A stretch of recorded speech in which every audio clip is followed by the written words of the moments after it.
Artificial intelligence, or AI, is changing our world fast. It's like a new revolution. Like the internet or smartphones, AI is မင်္ဂလာပါအနာဂတ်ကိုစဉ်းစားတတ်သူများ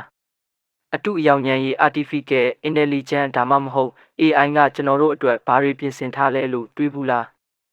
robot တွေကနေကိုယ်တိုင်မောင်းနေတဲ့ကားတွေထိ AI ကကျွန်တော်တို့ကဘာကိုအမြန်နှုန်းနဲ့ပြောင်းလဲနေပါတယ် computers that can understand our voices. All of this ဒီအမြဲတမ်းစွန့်စားခန်းမှာ AI ရဲ့အနာဂတ်ကိုအတူစူးစမ်းပြီးတဲ့အတွက်ဘာတွေဖြစ်လာမလဲဆိုတာရှာဖွေကြည့်ရအောင်ဆက်လိုက်ကြစို့ is like having a student who never stops studying and gets smarter every day. This means that the possibilities for AI are almost endless.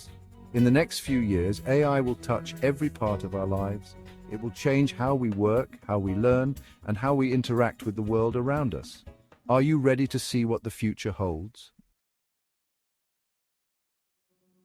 AI is not just a futuristic dream. အခုဆိုရင် AI ကကျွန်တော်တို့ပတ်ဝန်းကျင်မှာရှိနေပြီပဲကိုယ်တိုင်မောင်းနေတဲ့ကားတွေက AI ကိုအသုံးပြုပြီးလမ်းတွေကိုဘေးကင်းစွာမောင်းနေနိုင်ပါတယ်အတားအဆီးတွေကိုရှောင်ရှားပြီးရင်စည်းကမ်းတွေကိုလိုက်နာပါတယ်အယမ်းမိုက်တယ်မဟုတ်လား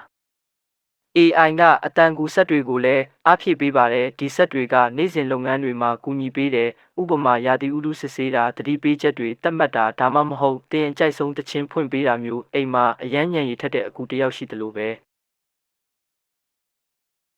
ကျမကြီးမှာလည်း AI ကအသက်တွေကိုကယ်တင်နေပါတယ်ဆရာဝန်တွေကိုခွဲစိတ်မှုမှာကူညီပေးတာဆေးဘက်ဆိုင်ရာစစ်ဆေးမှုတွေကိုခွဲခြမ်းစိတ်ဖြာတာယောဂါတွေမဆိုးရွားခင်ခံမှန်းပေးတာမျိုးပါ AI ကအခုကတည်းကကြီးမားတဲ့ခြားနားမှုတွေဖန်တီးနေပြီ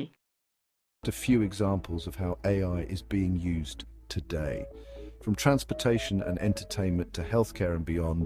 AI is already making a difference in countless ways.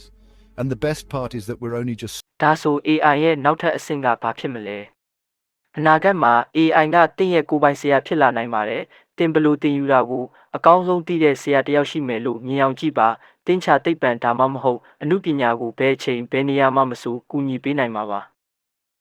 AI ကနေ့စဉ်အလုပ်တွေကိုလည်းလွှဲပြောင်းယူနိုင်ပါတယ်တင်ပါဆယ်ပို့ပေးတာကနေအဆောက်အဦဒီဇိုင်းဆွဲတာအထိ AI ကကျွန်တော်တို့နဲ့အတူလက်တွဲပြီးဘဝကိုပိုလွယ်ကူစေပြီးဖန်တီးမှုပိုရှိအောင်လုပ်ပေးနိုင်ပါတယ်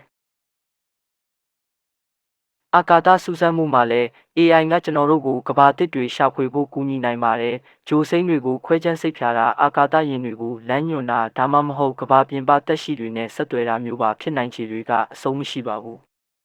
kinds of life on other planets. These are just a few examples of the amazing things that AI could do in the future. With its ability to learn, adapt, and solve problems, AI has the potential to solve some of the world's biggest challenges and create a brighter future for everyone. Section 4. The challenges of AI, important questions we need to ask. While the future of AI is full of promise, it's also important to think about the challenges that come with this power. ဒါပေမဲ့အင်အားကြီးတဲ့အရာကတာဝန်ကြီးတယ်လဲလာပါတယ် AI ကကျွန်တော်တို့ကိုအံ့ဩဖွယ်နည်းတွေနဲ့ကူညီနိုင်ပေမဲ့စိန်ခေါ်မှုတွေလည်းဖြစ်ပေါ်စေနိုင်ပါတယ်ဥပမာကိုရေးကိုတာပြဿနာတွေဒါမှမဟုတ်အလုပ်ကိုင်ဆုံးရှုံးမှုတွေပါ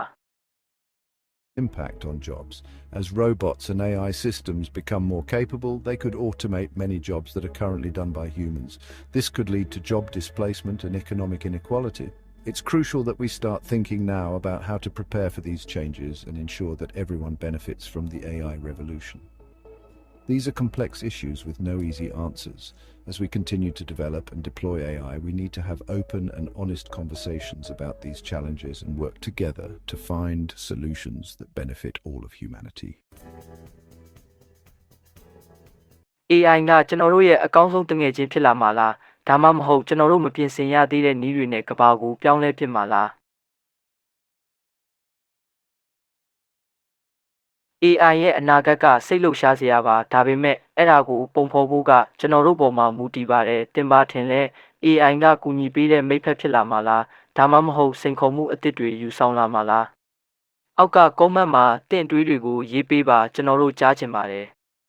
AI ရဲ့အနာဂတ်ကိုဒီအမြဲတမ်းခီးလမ်းမှာပျော်ရွှင်ခဲ့တယ်ဆိုရင်လက်မထောင်ပေးပါဒီဗီဒီယိုကိုတင့်တငယ်ချင်းတွေနဲ့မျှဝေပေးပါ Subscribe ခလုတ်ကိုလည်းနှိပ်ပေးပါနောက်ထပ်နည်းပညာစွမ်းစားခန်းတွေကိုလက်မလွတ်ဖို့ခေါင်းလောင်းအိုင်ကွန်ကိုလည်းနှိပ်ဖို့မမေ့ပါနဲ့အနာဂတ်မှာပြန်တွေ့မယ်နော်